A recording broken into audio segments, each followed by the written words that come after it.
This is French Tier 8 Premium Light Cruiser Bayard, which I'll anglicise to Bayard for the rest of this video, if you'll excuse me. She is most similar in terms of the tech tree to perhaps Cleveland, although she has some significant differences, and I'll go through her import in just a second. As you can see, she has a 4x3 layout with her main guns.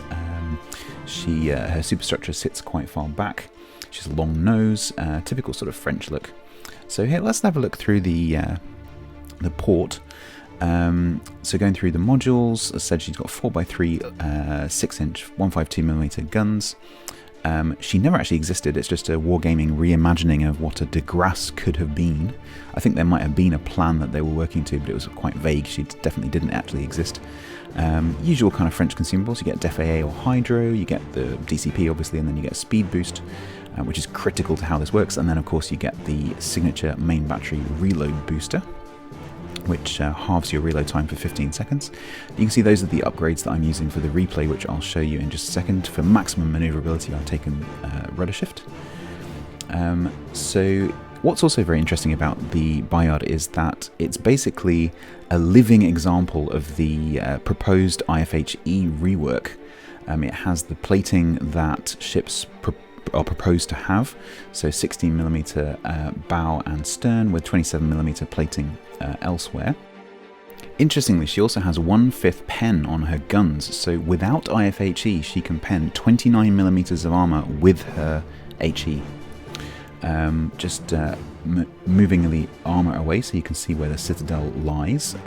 As you'd expect on a light cruiser, it's a fairly large citadel, part of it sits above the water.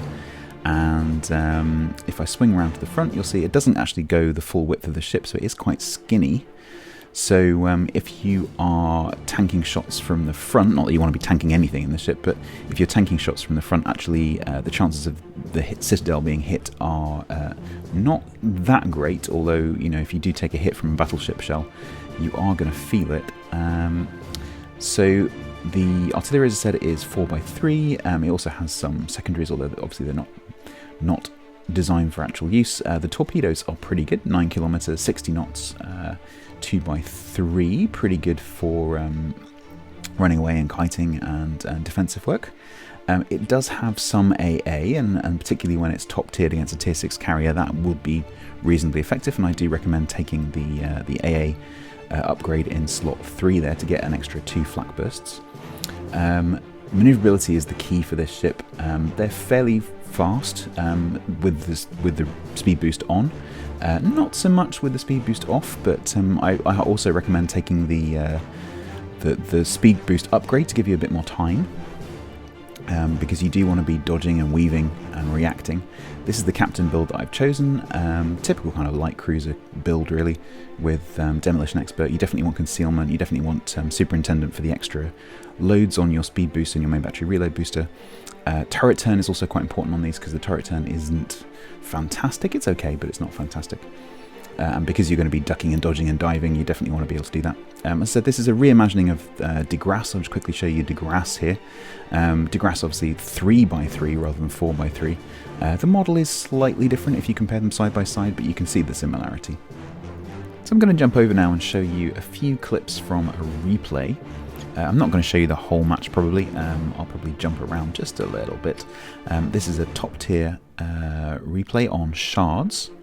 This is a pretty good map for the Bayard, because Bayard needs open water, and it also can use cover a bit like a Cleveland, although if you try and use it like a Cleveland for a whole match, you're obviously missing out on the speed and maneuverability and the torpedoes, and also the trajectories on the shells aren't quite the same as Cleveland. They're a little bit flatter, and so you're going to struggle to lob the island that you're sitting behind, unlike Cleveland.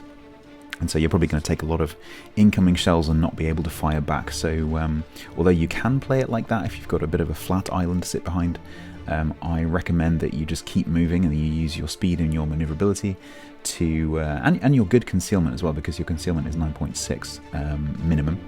So you can use that to just melt away into the background, disappear if you come under fire, and then once presumably the battleship that's shooting at you, once their attention is elsewhere, you can open fire again. So I'm going to head up towards Charlie here because I spawned on that side, but also because there's a nice area of open water, and that's going to be my office for the rest of this match. You'll see me just weaving around. And actually, as I was scrubbing through this footage, I noticed on the minimap, my path that I took during the match, and it's basically just squirreling around underneath Charlie there as I turn and juke and just try and harass things. So your reload on this is just over 7 seconds. With the build that I've got here, you can get that down if you want to take BFT. You can build this as a range build. I've not done that with you could take BFT, AFT, but I find that beyond the range that this has with 16.4 natively, it's a bit hard to hit things. So I think it's a bit of a waste. I think you're better off taking a concealment and maneuverability build because 16.4 is totally workable. So my aim here is to get close enough to shoot any destroyers that come into the cap, although at this range my chances of actually hitting them if they're moving is not that great. But what I'm really looking for is the battleships and any camping cruisers that sit behind those islands. And I'm going to work across and try and get some fires going, but there is a stationary destroyer there, so I'm going to open fire on him if he pops up. And don't forget, I've also got my Def AA if there was a carrier, but there isn't. But because you're going to be at the back most of the time, I do recommend taking Def AA. Even though you may not get a carrier match all the time, it is worth having, because you are going to be out on your own quite a lot of the time. So the main battery reload booster is obviously one of your main tools, and you're going to want to really pick when you use that. So starting accidentally with AP loaded there, you're going to be using HE most of the time. The AP on this is reasonable if you get up close to a cruiser, but obviously that's a very dangerous thing to do, and probably if that happens, it's either very late game or you've made a mistake and something's managed to creep up on you. But the AP is pretty effective against light cruisers in that range. But most of the time you're going to be using HE. With your 1/5 pen, you can do, even without IFHE, and I'm not using IFHE on this build, you can pen 29mm, as I said earlier. You can take IFHE to raise that up even more, but with the 1/5 pen, it's not really worth it. Your fire chance will suffer, and if the proposed IFHE rework changes do go through, then obviously your fire chance will be halved instead of just a minus percentage. So I would get used to not taking IFHE and having that fire chance instead. So you really are a harassing fire starter. But against cruisers, you can see there I did 9 pens for 6,500. This thing really hits hard against cruisers with their current plating scheme. Now, I've put myself into a bit of a position here where I'm coming under a lot of fire, so I'm just trying to get out of dodge, basically. So I'm turning, running, I pop my speed boost, and I think here I choose to try and go undetected because they are outside my detection range. There we go. That just shows the good concealment that this thing has.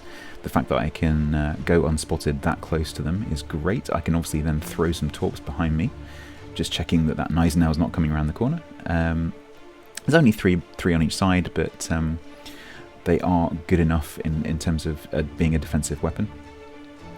So I'm just going to duck in back behind my friendly battleships here and see if I can provide some supporting fire, but there's no way that I'm going to open fire broadside right in front of all these ships, so I'm going to wait until I get back round the corner. So, and I can also see there's a Gator who is sneaking up behind our Budyoni there. So I'm going to move down and try and discourage him if the Benson doesn't take care of it. Now, I've got a fire there. So I don't think fire RNG was particularly kind to me in this match. Normally you can start quite a few fires. Waiting for my main battery reload to come off cooldown. I can't remember if I use it here or not. I don't think I do because he smokes up. And if I lose sight of him, then that's a waste. So you want to make sure when you pop your main battery reload booster, and that goes for any ships that have main battery reload booster, including the new French destroyers, of course. You want to make sure when you pop it that your target is going to be available for the entire time, because otherwise it's a bit of a waste. Now don't scrimp with them, so you want to try and get through all of your main battery reloads during a match if you can, but you definitely want to pick the time when you actually use it. I've got myself back into open water here behind my friendly battleships and that Bodioni, and this is really where the Bayard likes to operate. It's second line support, working not at maximum range, but you want to be far enough away that any battleships that shoot at you, you can actually have a chance of dodging the incoming shells. And for that reason, I actually recommend that you keep moving. Now, as I say that, I've actually almost come to a stop here, and I think I realised that as I accelerate here. Because of course, if you're stationary, you can't dodge, so you want to keep moving. And one of the reasons that you'll see me sort of almost doing circles in this map is that I'm trying to keep moving so that if anything does shoot at me, I can turn and try and juke some of those shells. You want to be tanking by dodging rather than tanking by taking shots. So you want to stay at your operating range. This works actually a little bit like Lazo. The Russian premium, you want to stay in your operating distance where you're comfortable and not where the battleships are comfortable. Although, admittedly, 12 kilometers for a battleship is a lot easier than 12 kilometers for you. But you can still do great damage with your 1/5 pen at that range and still stand a very good chance of dodging. But the key skill in this ship really is staying out of your detection range so that you can drop off. So make sure that you keep things at least 10 kilometers away from you so that if you need to, you can just stop firing, go unspotted, and then wait until their attention is on something else, and then you can open fire again. That really is the key skill. But now we're a bit safer. We've gotten rid of a few of those ships, and so I want to move in and help this Gneisenau get rid of this destroyer. Because now I can actually do that. I can push in quite safely here because the ships over the back have got other things to worry about at the minute. Now this is where having Hydro would be handy, but as I said, you're rarely going to get to use it. So I do recommend taking Def AA, but you can take Hydro if you want to work a little bit closer. So we can see where the destroyer is because he's still firing on the. Oh, sorry, it's a Colorado, not a Gneisenau. Call me Little Jingles. So I'm just going to push him. I think the Colorado is basically just charging him, which is probably not a bad thing to do considering where he is. And so now I can turn. Now I don't have my main battery reload booster available, but obviously I'm a light cruiser. I can still do a lot of damage to him. So I'm just going to fire away. I'm not going to need to pop the booster. I'm going to kill him before that comes back off cooldown. Hopefully he's not going to get torps away on the Colorado. There we go. Good. Colorado saved. And now I can begin again harassing those ships as they come back towards us while the Colorado turns around. You generally want to be facing away. The gun angles on this are pretty good. The shell trajectories are pretty good. They're not as loopy as, say, Cleveland, which you might compare the ship to. The arc is quite even, and so they're pretty easy to aim with. You usually get your shells in on the first shot, in my experience. And so, yeah, you want to be using that to face away and run away. Even if you're only doing like quarter speed, half speed, facing away is just so much safer because then if you need to, you can put your foot on the gas and you can get out of there. Whereas if you're heading towards and something happens, battleship comes out of nowhere, you are in serious trouble because then you've got to make a turn. So find some open water where you can kite away generally in the same direction so that you can get all your guns to bear, and that's a great position to be in. And then when that danger's in, you're going to be doing this a lot, face away, run away, turn back in, run in, make contact, turn around, run away. That is generally how I've been playing this ship. Now, granted, I'm not an amazing cruiser player, so there's probably a better way to play it, but if, like me, you're not that confident in cruisers, then this is definitely the safe way to play them. Second line support, kiting position, open water, use your concealment, pick when you use your main battery reload booster. Now I've been a little bit conservative in this match, perhaps I've got 3 charges left there. I probably should have used it a little bit more. The cooldown on it is actually pretty good. I can't remember exactly what it is, but it's pretty quick, so you don't have to be too frightened about not having it available.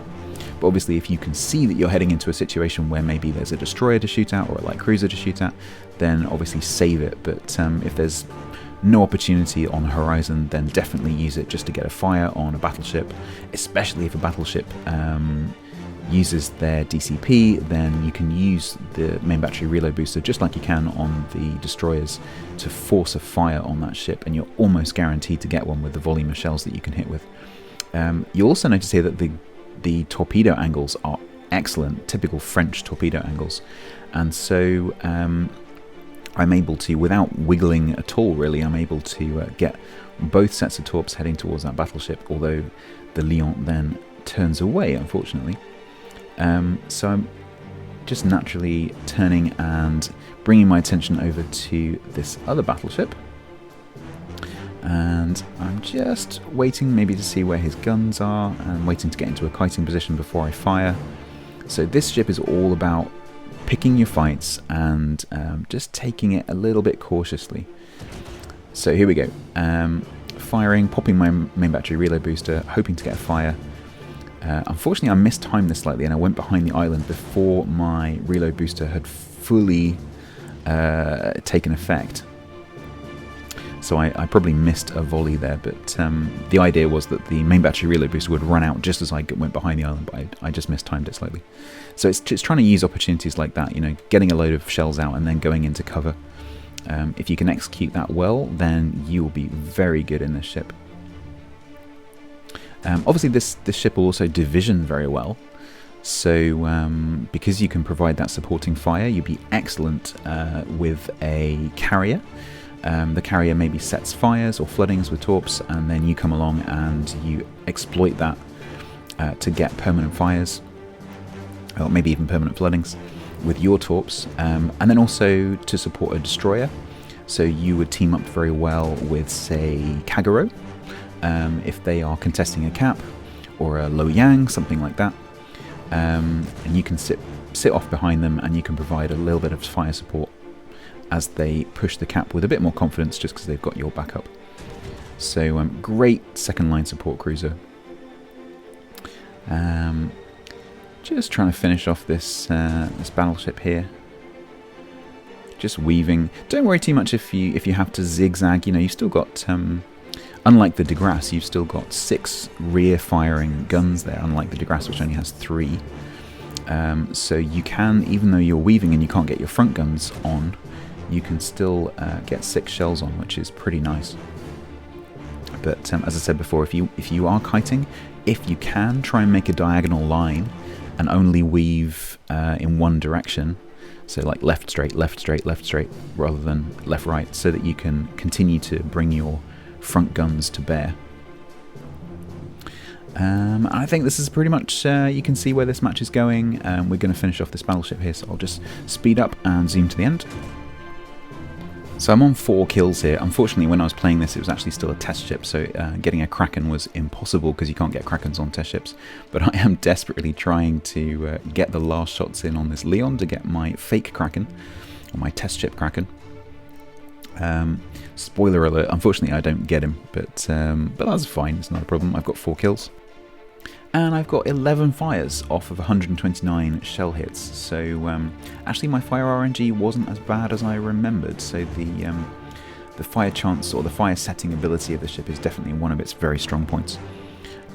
So quick look at the results screen here, so 77,000 damage, 4 kills, 129 shell hits, 11 fires, and I think I placed fairly high.